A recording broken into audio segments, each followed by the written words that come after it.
Bonjour à tous et bienvenue à Aînés, on vous écoute sur les ondes de CKRL 89.1. Je suis Dominique Bélanger et c'est toujours un plaisir de vous retrouver pour cette émission dédiée aux aînés. Cette semaine, on parle de l'augmentation des loyers en résidence privée pour aînés avec le directeur général de la FADOC, Région de Québec, Chaudière-Appalaches, Michel Beaumont, et une proche aidante d'aînés, Mme Francine Nadeau. On discute des services juridiques de proximité avec Maître Maude Lapointe et on reçoit Mme Claire Dubé, une aînée avec qui on va échanger sur la place qu'occupent les personnes aînées dans notre société et pourquoi souhaite-t-elle continuer à s'impliquer autant et réaliser encore des projets. Sans plus tarder, je vous présente ma co-animatrice Judith Gagnon. Madame Gagnon est présidente de l'Association québécoise de défense des droits des personnes retraitées et pré-retraitées, AQDR Québec. Bonjour Judith. Bonjour Dominique. Comment ça va? Ça va très bien. Ça va bien, ça bouge, hein? Ah, ça bouge énormément. Encore cette semaine, Judith, nous avons une émission bien remplie avec des invités fort intéressants. Donc, allons-y avec nos premiers invités, Michel Beaumont et Francine Nadeau. On est vraiment content aujourd'hui d'avoir M. Michel Beaumont, qui est le directeur général de la FADOC Chaudière-Appalaches, parce que Michel il est très représentatif de notre belle région.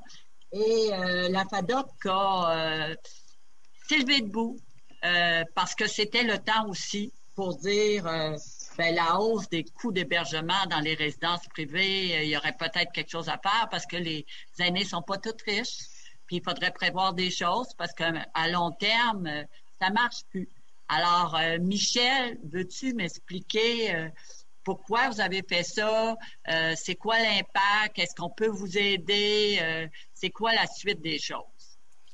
Oui, bien entendu. D'abord, bonjour, Madame Gagnon. Ça me fait plaisir de participer à votre émission.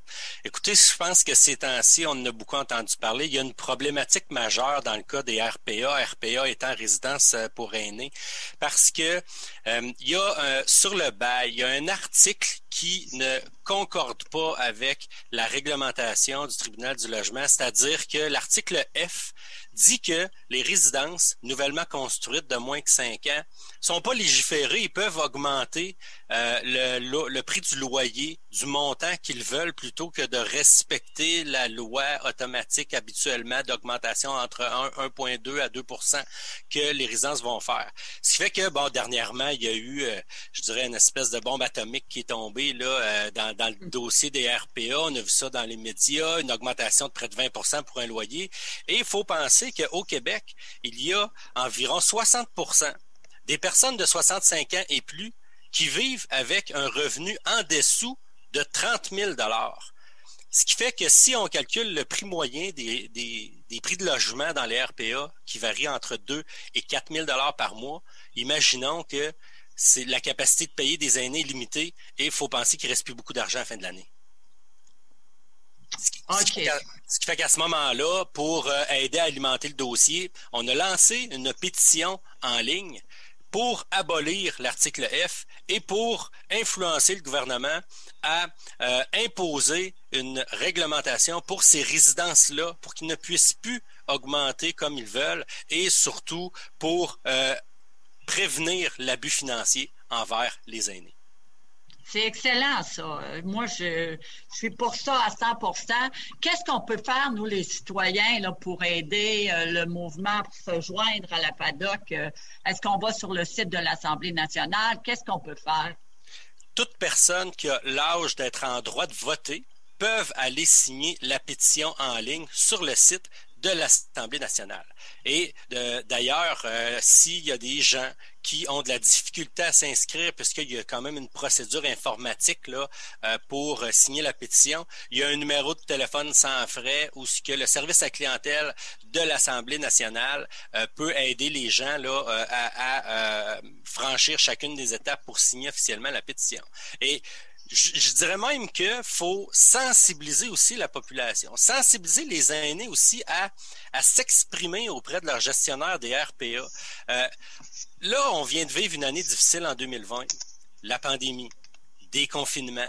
Puis il y a un autre dossier aussi qui a fait surface. Nous, à la FADOC, on a plusieurs plaintes parce que notamment la hausse des loyers, mais il faut penser aussi qu'en 2020, là, lors du confinement, où il y avait une mode où les entreprises donnaient des crédits, le gouvernement donnait des subventions, bien, les résidences privées pour aînés, ils ont manqué le bateau puisque les aînés qui payent des services. Là, on parle de services sur le bail, là, par exemple, des services inclus comme l'entretien ménager, comme un service de buanderie. Mais pendant le confinement, là, les résidents de ces résidences-là ne pouvaient pas recevoir les prestations, les services qu'il y avait d'inclus sur leur bail. Donc, ils se sont retrouvés à payer des services non rendus. Et à ce qu'on sache, les résidences n'ont pas remboursé ces résidents-là. Et il faudrait qu'ils le demandent parce que selon l'Office de la protection du consommateur, un service qui a été payé est obligé d'être rendu. Et ça n'a pas été le cas pour tout le monde. Donc, on demande aux gens, on les sensibilise, faites des demandes de remboursement aux gestionnaires des résidences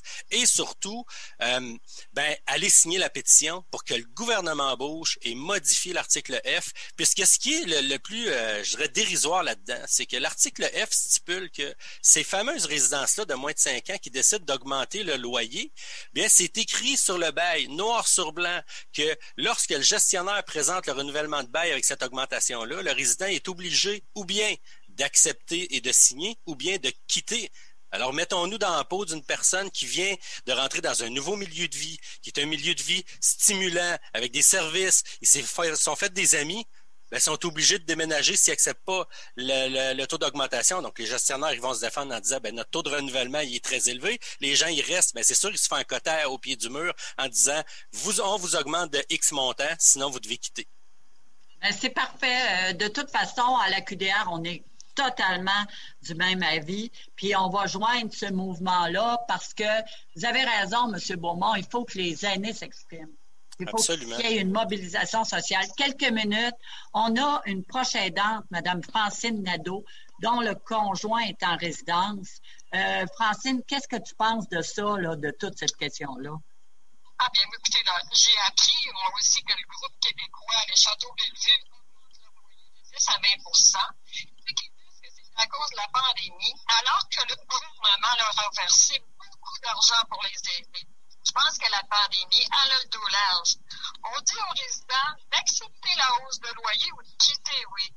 Mais malheureusement, cette génération-là, là, qu'on appelle la génération silencieuse, elle n'a pas la force de se défendre. Ils ont peur de se faire mettre dehors, puis ils craignent des représailles. Alors, c'est vraiment pas un bout de temps qui est vraiment drôle pour eux autres.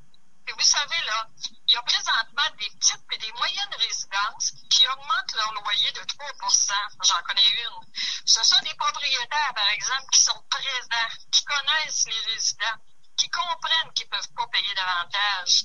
Alors que presque tous les grands groupes des résidences pour aînés là, sont financés, eux autres, par des actionnaires. Tout ce qu'ils veulent, c'est de l'argent. Que le rendement, l'intérêt varie entre 7 et 10 % et que certains dépassent même 10 %. Mais même à ça, là, c'est impossible de valider cette information-là parce qu'ils refusent d'ouvrir leur livre. On n'a pas accès à leur état financier. Fait que les aînés, là, ils sont vulnérables. Ils sont considérés presque comme une marchandise. Je pense qu'on doit qu'ils doivent générer un maximum de profit pour les actionnaires. Alors, c'est pas drôle quand on est rendu là.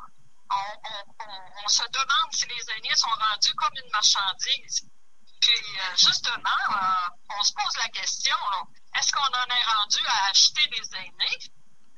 Alors, moi, effectivement, là, tous les gens là qui nous écoutent présentement, puis on va essayer de leur dire à plusieurs là, qu'il y a présentement une pétition en ligne, puis que la FADOC a mis ça sur le site. Alors, il faut vraiment les aider simplement pour que le gouvernement puisse contrôler le coût des loyers. Oui. Merci beaucoup, Francine. Ça fait le point là, sur cette question-là. On est émotif là-dessus, c'est normal. Parce qu'il y a des gens qui sont pris à la gorge et puis on veut leur aider. C'est correct qu'on le fasse aussi. Merci beaucoup, M. Beaumont, et merci, Mme Nadeau.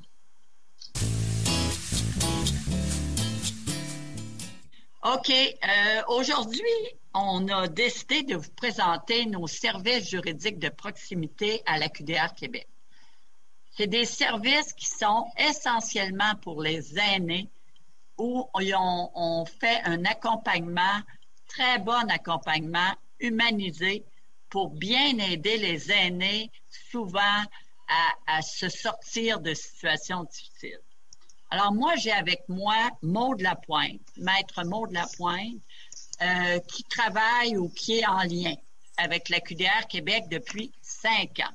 Alors, c'est pas rien, 5 ans, parce que nous, on a choisi à la QDR de prendre des jeunes étudiants et des jeunes qui étaient intéressés par la problématique aînée parce qu'on se disait, nous, c'est bien qu'on s'en occupe, mais c'est important que d'autres générations contribuent à accompagner les aînés. Alors, Maude, ça fait 5 ans que tu es avec nous à la QDR Québec. J'aimerais ça que tu nous dises pourquoi, puis c'est quoi que tu apprends avec nous? Oui, bonjour Madame Gagnon. Merci beaucoup de l'invitation. En fait, si j'ai choisi de m'impliquer auprès de la cause des aînés, c'est parce que, veux pas, d'une façon un petit peu égocentrique, on est les aînés de demain. Donc, quand on voit la situation aujourd'hui, puis lors de mon stage, parce que j'ai commencé moi aussi en tant que stagiaire en milieu communautaire avec l'Université Laval, puis comme on l'a mentionné, je suis restée impliquée, j'ai jamais décroché finalement. J'ai vu qu'il y a plusieurs aînés là, qui devaient faire face à des situations parfois complexes, des situations auxquelles ils n'avaient pas les outils adéquats pour répondre. Donc, c'est de là qu'est venu mon désir, oui, de venir aider les gens lorsqu'ils se trouvaient un petit peu dans des petits ennuis, des petits pépins, mais aussi de pouvoir vulgariser l'information juridique auprès des aînés, puis de leur donner tous les outils là, dont ils pouvaient avoir besoin pour faire face à ces situations-là, puis éviter de se mettre un petit peu dans des situations fâcheuses. Là. Donc, vraiment d'y aller de façon curative. À la clinique d'information juridique, notamment, on reçoit beaucoup de questions par rapport au moment où il y a un pépin, mais on en reçoit de plus en plus en préparation de, par exemple, des pertes cognitives ou je commence à peut-être avoir quelques petits pépins, qu'est-ce que je devrais faire pour prévenir la problématique. Donc, on voit que les aînés sont de plus en plus sensibilisés à ça, puis avec les services qu'on offre à la QDR, ça permet vraiment là, de venir outiller les aînés et leur permettre d'obtenir une certaine autonomie, si on peut dire. Maître Lapointe, c'est quoi les principales demandes que vous avez à la clinique juridique? C'est quoi là, les points là, chauds? En ce moment, comme on en a parlé tantôt avec nos invités, en matière de logement, on a énormément de demandes. Tout ce qui est résidence privée pour aînés, justement, avec les augmentations de loyer, là, c'est un sujet qui revient très, très, très souvent. On a beaucoup des problèmes de voisinage, donc les résidences privées pour aînés, mais aussi les logements réguliers dans tout ce qui est logement, finalement, c'est la question qui revient beaucoup. Mais aussi tout ce qui est inaptitude, testament, mandat de protection, on a beaucoup de demandes d'informations par rapport à ça. Donc, je dirais que c'est vraiment les 2 gros points là, qui reviennent très fréquemment là, à la clinique d'information juridique. Puis, on a tous les outils maintenant pour répondre aux aînés adéquatement. Puis, on fait plus que juste répondre aux questions aussi. Ça, je trouvais important de le préciser, c'est qu'on accompagne. On va vraiment aider les gens dans leur démarche. On va pas simplement leur dire « voici où vous devez aller, voici ce que vous devez compléter ». Si les gens en ont besoin, on va les aider à compléter leurs documents, on va les aider à écrire des lettres pour qu'ils puissent mettre leurs idées de façon claire, linéaire, puis qu'ils puissent se faire comprendre. Donc, on fait vraiment plus que simplement donner de l'information, on accompagne, ce qui est une grosse plus-value, je dirais. Maître Lapointe, est-ce que vous avez trouvé avec le temps, parce que ça fait 5 ans, là, puis là, on a quand même évolué dans nos affaires, avez-vous remarqué des changements dans l'attitude des personnes aînées? Est-ce que c'est tout le temps les mêmes problèmes ou avez-vous remarqué qu'il y a quelque chose de différent? Est-ce qu'il y a une autre tendance? Qu'est-ce que vous avez remarqué de différent là, je dirais, par rapport au début? Que par rapport au début, le visage des aînés évolue beaucoup. On a, oui, les aînés qu'on pourrait dire, par exemple, plus âgés. Je ne veux pas me mettre les pieds dans les plats, mais plus âgés. Donc, et puis, on a aussi les aînés qu'on appelle un peu les baby boomers qui commencent à avoir des questions puis à arriver, puis qui sont peut-être mieux outillés puis plus on leur donne l'information, puis ils ont un peu moins besoin d'accompagnement, ils ont plus d'outils, ils se sont intéressés à leurs droits plus tôt. Donc, on voit vraiment un changement un peu dans le type d'accompagnement qu'on fait versus, par exemple, les gens de 85 ans et plus qui, là, ont besoin de plus d'accompagnement. On voit aussi beaucoup les aînés dans la strate un petit peu plus jeune, si on peut dire ça comme ça, qui appellent pour leurs parents qui, eux, ont plus de 85 ans. Donc, on reçoit vraiment beaucoup des appels par rapport à aider son proche. On voit beaucoup plus de proches aidants aussi qui nous appellent parce qu'ils prennent soin d'une personne plus âgée, puis qu'ils ont des questions d'information juridique. Donc, je dirais que c'est un peu les personnes qui font les demandes, c'est ça qui a changé. Ça leur rajeunit, si on peut dire ça comme ça. Est-ce que ça vous arrive d'avoir des intervenants sociaux qui vous appellent? Oui. On a beaucoup de travailleurs sociaux qui nous appellent pour avoir justement de l'information juridique, puis ça nous fait plaisir de répondre à leurs questions. On a également d'autres intervenants dans les milieux communautaires qui nous appellent, puis nos services sont ouverts. Là, en autant que la clientèle soit de 55 ans et plus, l'intervenant, lui, n'a pas besoin d'avoir 55 ans et plus, bien sûr, mais on va répondre à leurs questions, puis ça nous fait plaisir là, de travailler en collaboration avec eux. Bien, je vous remercie beaucoup. Vous êtes un atout pour notre service juridique de proximité. Puis, moi, je trouve qu'on est vraiment dans la bonne ligne parce qu'on offre des services humanisés. Les gens se sentent pas mal quand ils arrivent avec nous parce qu'on les écoute, puis ils sont pas obligés d'aller très vite, puis on les suit longuement. Alors, merci. Tout à fait. Maître Lapointe. Merci beaucoup, Maître Lapointe. Merci, Judith. Et j'en profite d'ailleurs pour vous donner les coordonnées pour nous joindre si vous souhaitez avoir de l'information. Via le téléphone, vous composez le 418-524-0437, poste 0. Si c'est le répondeur, vous laissez votre nom, numéro de téléphone. On vous rappelle dans les meilleurs délais. Sinon, par courriel, aîné au pluriel, on vous écoute.aqdrquebec@gmail.com. Vous pouvez aussi visiter notre site internet aqdr-quebec.org. On a aussi notre chaîne YouTube et notre page Facebook. Bonjour, Claire. Bonjour, Judith.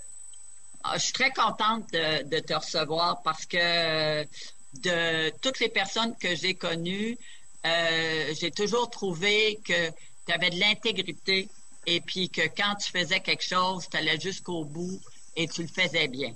Et puis là, à un âge plus comme moi, on est rendu des aînés, tu continues à vouloir faire quelque chose. Puis je voudrais savoir pourquoi tu fais ça. C'est quoi qui te motive par en dedans?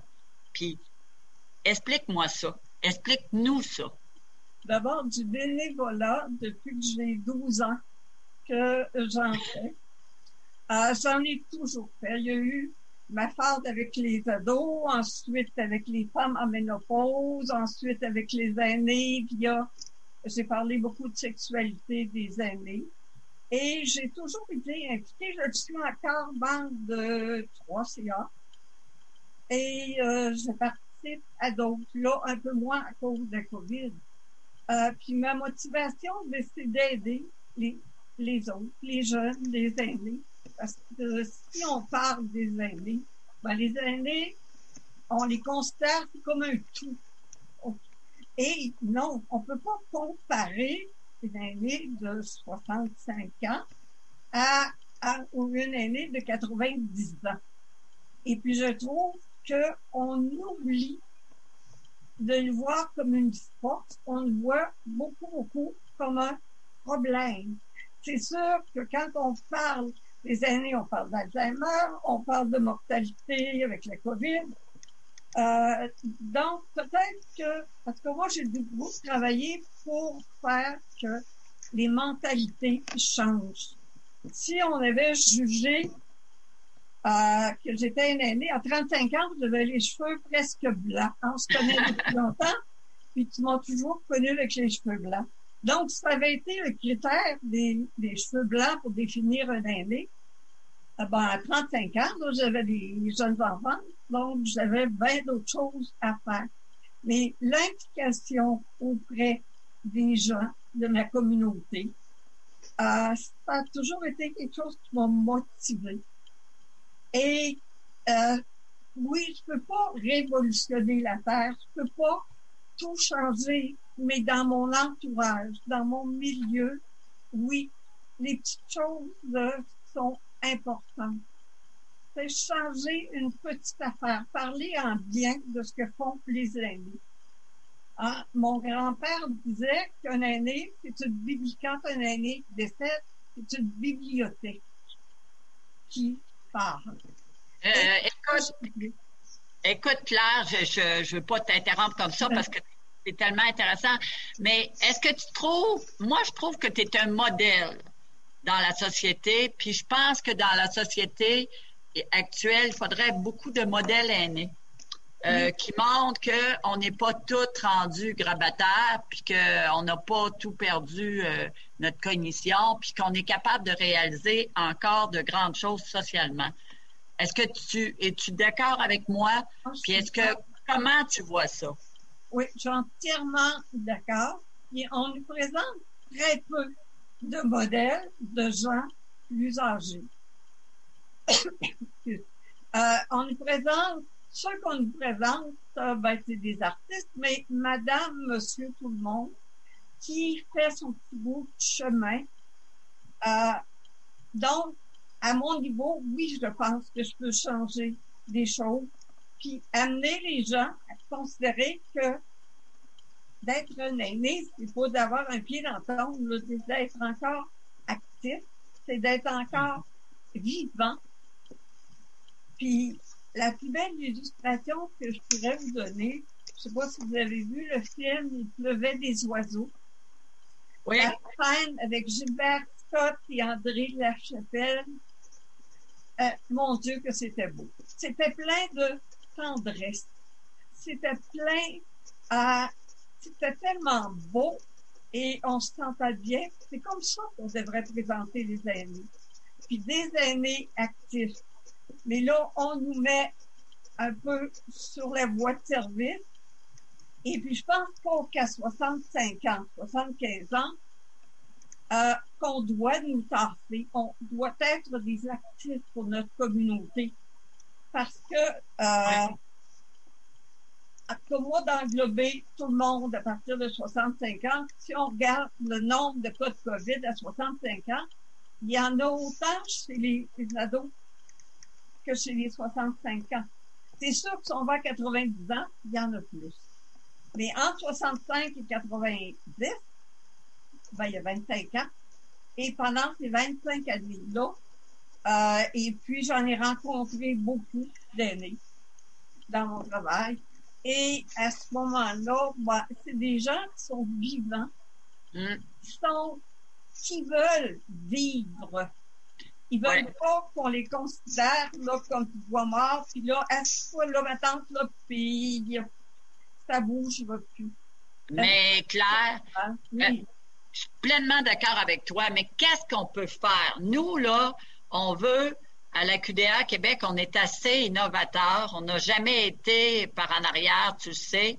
Oui. Puis, on suit notre parcours, on est visionnaire, on invente des choses, on met des nouvelles choses en place. Est-ce que tu penses qu'il faudrait inviter des modèles de gens aînés qui ont réussi dans telle affaire? Peut-être même, c'est fou à dire, là, mais à 65 ans, qu'il y en a qui ont parti une entreprise. Il y en a d'autres qui se sont mis à peindre, qui ont fait des choses. Est-ce que tu penses que ça pourrait être une bonne opportunité? Dis-moi, là.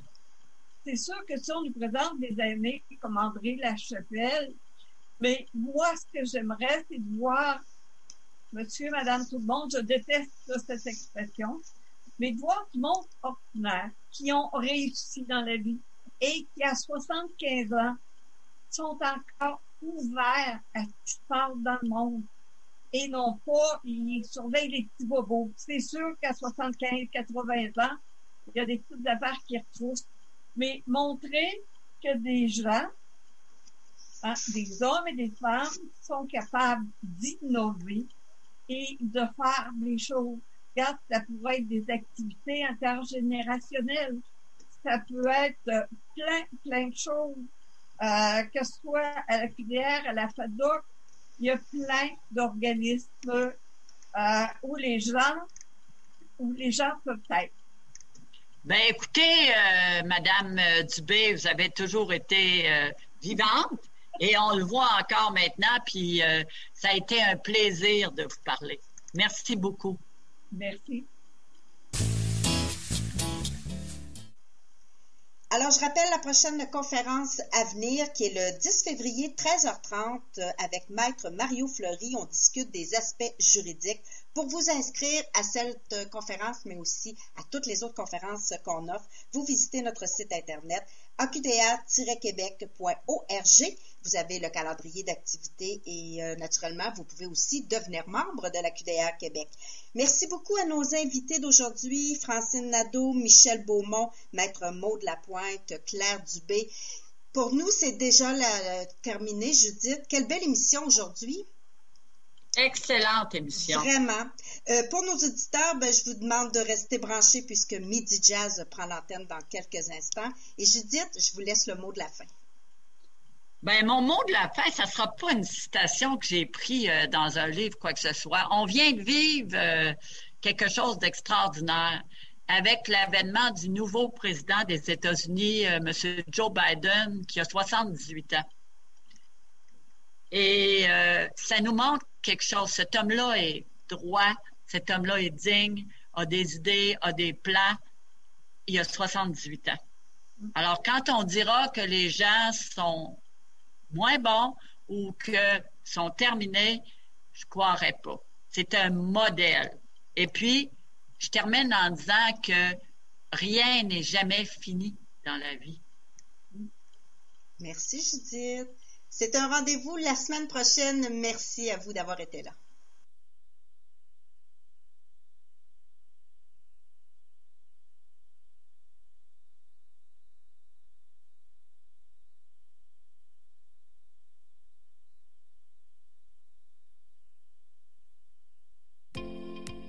L'Association québécoise de défense des droits des personnes retraitées et pré-retraitées, AQDR, section Québec, est fière de vous avoir présenté Aînés, on vous écoute.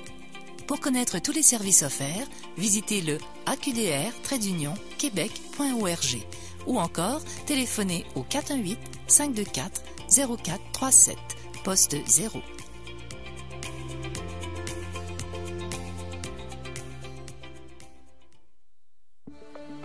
Tu aimerais améliorer ton français écrit?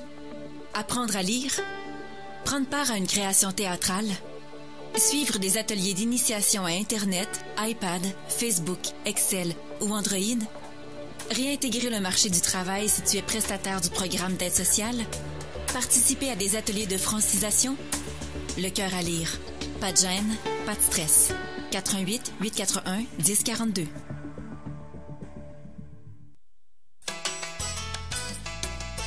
Chez Matelas Confort, vous achetez local. Pourquoi choisir Matelas Confort? Parce que les prix du fabricant sont les plus bas. Pourquoi les prix sont les plus bas? Parce que nos lits et nos matelas sont faits ici. Pourquoi les matelas sont fabriqués ici? Parce que Matelas Confort emploie des spécialistes. Oui, chez Matelas Confort, on fait de grands efforts pour que les prix du fabricant soient les plus bas. 1605 boulevard Henri Bourassa. Matelas Confort. Félicitations à la directrice générale de la brasserie artisanale La Korigane, Catherine Dionne Foster, nommée Jeune personnalité d'affaires de l'année dans la catégorie Tourisme, Restauration, Hébergement par la Jeune Chambre de commerce de Québec. Le gala Jeune personnalité d'affaires Banque nationale vise à faire rayonner 8 jeunes personnalités inspirantes reconnues pour leur réalisation personnelle et professionnelle et qui se distinguent pour leur vision, leur détermination et leur leadership. La 29e édition du gala sera diffusée virtuellement le 25 février 2021 à 18h. Dans le nouveau numéro du magazine littéraire Nuit Blanche, un voyage d'hiver, le garçon qui rafolait des chasse-neige, une célèbre actrice de la belle époque qui quitte la scène pour se faire écrivaine et féministe engagée. Aussi, dire et ne pas dire, la liberté d'expression et ses limites. Offrez-vous ou offrez à vos proches un abonnement à Nuit Blanche, le cadeau qui se renouvelle toute l'année. Pour en savoir plus, rendez-vous à nuitblanche.com. Quand vos parents ont besoin d'aide, vous êtes là. Quand vos enfants ont des craintes, vous êtes là. Quand vos amis vivent un moment difficile, vous êtes là. Soyez là pour vous, comme vous l'êtes pour vos proches. C'est possible que la situation actuelle vous fasse ressentir des émotions difficiles ou même de la détresse. Si vous éprouvez de la difficulté à réaliser les actions du quotidien, des solutions existent. Rendez-vous sur québec.ca/aller mieux ou appelez Info Social 811. Un message du gouvernement du Québec. Midi Jazz. Midi Jazz vous est présenté par Audiolite, l'expert en son et images.